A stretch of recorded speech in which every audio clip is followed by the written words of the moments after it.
Orang bertanya-tanya, seberapa kayanya Anda? Kaya itu lihat dari sudut mana. Ada orang purely mengatakan dia punya uang berapa banyak. Tapi menurut saya kekayaan itu 4 faktor. Saya harus kaya dalam ibadah, saya kaya dalam sosial, saya kaya dalam keluarga, dan saya kaya dalam karir.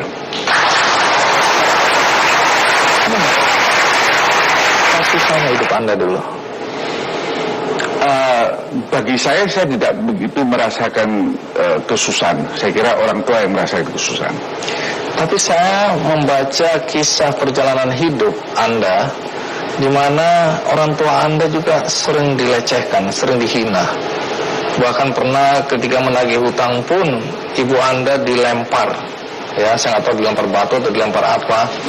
Tapi hal semacam itu membuat hidup Anda waktu itu ya, Anda merasa rendah diri. Apa yang terjadi di masa kanak-kanak Anda? Saya kira memang nasibnya orang miskin itu adalah memang dilecehkan. Itu across the board, di seluruh dunia demikian. Membuat saya minder, tapi minder itu bisa ke dua arah yang ekstrim. Saya bawa arah ke positif. Jadi saya kerja super disiplin. Saya bukan disiplin, saya super disiplin. Merasa orang tua Anda dilecehkan, kemudian tumbuh dalam diri Anda, hati kecil Anda, untuk kemudian mengatakan bahwa satu hari kelak aku justru akan menolong orang-orang yang hidupnya ditekan, hidupnya dilecehkan, hidupnya disingkirkan. Pengertiannya apa itu? Tiap manusia begitu lahir mempunyai hak yang sama, tapi situasi membuat manusia berbeda. Maka itu saya mempunyai sesuatu ketekatan, bukan angan-angan, ketekatan. Kalau Tuhan memberikan saya lebih, ya saya ingin memproteksi golongan yang lemah, yang di paling bawah. Maka itu saya involve di dalam filantropik. Nah, pembelaan Anda terhadap orang-orang yang tertindas, orang-orang miskin, orang-orang yang dimarginalkan itu dalam bentuk apa? Yaitu kita bekerja filantropik itu bukan karena hobi, juga bukan karena sedekah. Dia harus memenuhi dua syarat. Satu commission, yaitu amanat. Satu komitmen. Filantropik adalah satu komitmen di dalam hidup, bahwa kehadiran saya di Indonesia ini, saya ingin menjadi saluran berkat. Tidak tergantung saya hari ini moodnya enak atau tidak enak. Tidak tergantung juga untung saya besar atau kecil. But that's my life commitment. Saya akan jalanin sampai yang di atas mengatakan stop.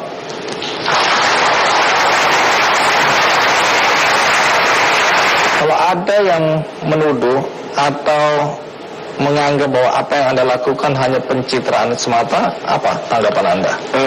Saya hidup tidak tergantung daripada penilaian orang. Saya punya keyakinan dan saya jalankan. Sehingga orang mengatakan baik, saya terima kasih. Orang mengatakan tidak baik, saya mawas diri. Jadi bagi saya tidak menjadi masalah. Yang terpenting bukan karena orang menilai, tapi apakah kita kerjakan atau tidak. Saya kira ini the most important part. Apa arti penghargaan itu buat Anda? Penghargaan bagi saya adalah suatu starting point untuk lebih bekerja lebih keras. Jadi bukan saya nikmati untuk euforia, tapi penghargaan itu hanya pijakan saya untuk berbuat lebih banyak.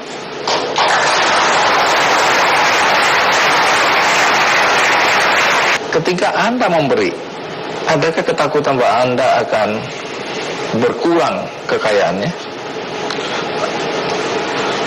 Krisis 98, krisis 208 memperlihatkan kepada kita semua bahwa perusahaan 200 tahun di Amerika bisa bangkrut. Bank of America bangkrut, Citibank bangkrut. Tidak ada satu perusahaan yang 200 tahun yang dibanggakan oleh Amerika bertahan. Kalau tidak pemerintah Amerika turun tangan bantu. Tapi dalam hidup saya belum pernah lihat seseorang bekerja sosial dan bangkrut. Belum pernah saya lihat. Maka itu menurut saya bahwa hidup itu ada hal-hal yang saya tidak bisa memilih. Saya lahir sebagai keturunan Tionghoa, saya tidak berhak memilih. Saya lahir di Surabaya, saya tidak bisa milih. Saya lahir di seorang orang tua penyewa becak, saya tidak bisa milih. Tetapi ada hal yang saya bisa pilih. Saya mau kerja baik atau mau kerja tidak baik. Dan saya pilih yang baik.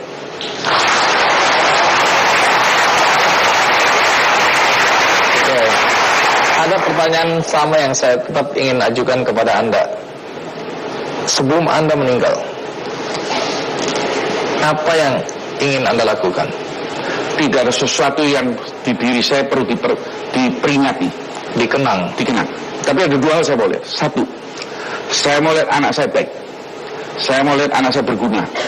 Saya mau lihat anak saya benar kerjanya. Kedua, saya mau lihat rakyat Indonesia hidup lebih baik.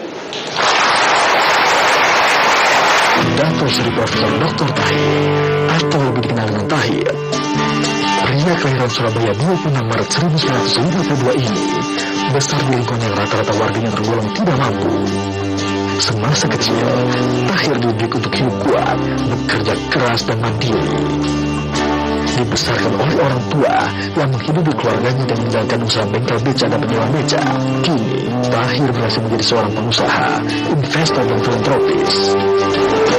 Adalah pendiri Manja Pada Guru dan Tahir Foundation. 100%. Dia punya hati untuk bersosial. Berarti dia punya hati yang bisa belas kasihan sama orang yang kekurangan. Dengan dia untuk menyadangkan dirinya sendiri.